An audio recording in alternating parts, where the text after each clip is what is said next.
दूसरा, एक बच्चा का सर्कल सिर्फ माँ तक सीमित होता है।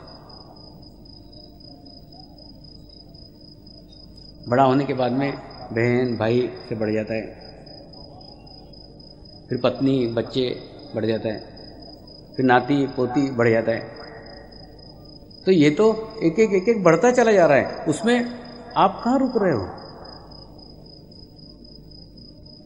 तो आपको शुरू से एक आदत डालनी होगी, सब में है लेकिन किसी में नहीं। ये सब कुछ छोड़ने के लिए नहीं कह रहा हूं, सबके बीच में रहने का, लेकिन अपनी खुद की आइडेंटिटी, खुद की अपनी स्थिति बनाए रखने की। थोड़ा समय तो भी अपने एकांत के लिए दो।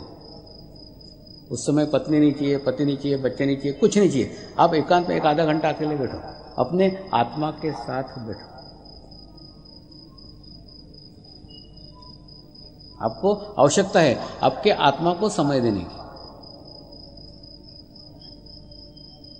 उससे आपकी आत्मा सशक्त होगी, आपकी आत्मा मजबूत होगी। थोड़े समय के लिए आप आपके आत्मा के साथ रहना सीखो। आधा घंटा अकेले में बैठना, किसी के कुछ मिलने का नहीं, जाने का नहीं, कुछ नहीं, कुछ। और ये समर्पण ध्यान का उद्देश्य ये है कि आपकी आत्मा को सशक्त करना। और आपकी आत्मा सशक्त होने के बाद में आपकी आत्मा ही आपका गुरु बन जाएगी। और गुरु बनने के बाद में वो आपको बराबर गाइड करेगी, बराबर बताएगी क्या करना चाहिए, क्या नहीं करना चाहिए, क्या उचित है, क्या अनुचित है। लेकिन जब तक वो आत्मा सशक्त नहीं होती तब तक आपको ध्यान करना होगा। ध्यान करते करते वो स्ट्रांग हो जाएगी, मजबूत हो जाएगी। और बाद में दुनिया में किसी से मत डरो, सिर्फ अपनी आत्मा से डरो। दुनिया में किसी की मत सुनो, अपनी आत्मा की सुनो।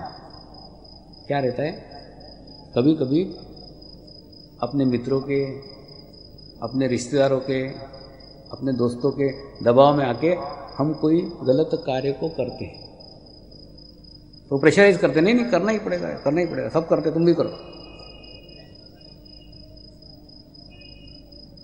लेकिन इस गलत कार्य के जब दुष्परिणाम आते हैं तो सारे मित्र, सारे रिश्तेदार सब भाग जाते हैं, फिर आप अकेले रह जाते हैं। लेकिन उस समय भी आत्मा आपके साथ में रहती है और अंदर से आत्मा आपको कचोटते रहती है। देख, तेरे को मैंने मना किया था ना कि ये कार्य मत करे करके, तेरे को मैंने समझाया था ना कि ये कार्य मत करे, फिर भी तूने ये कार्य किया। फिर तुम पगलाते हो, भागते हो, रिसोर्ट में जाते हो, हिल स्टेशन पे जाते हो, वहां पे भी वो पीछा नहीं छोड़ती। जितने एकांत में जाओगे उतनी और शुरू हो जाएगी, तेरे को मैंने मना किया था ना ये कार्य मत के, क्यों किया। वो कैसेट चालू हो जाएगी।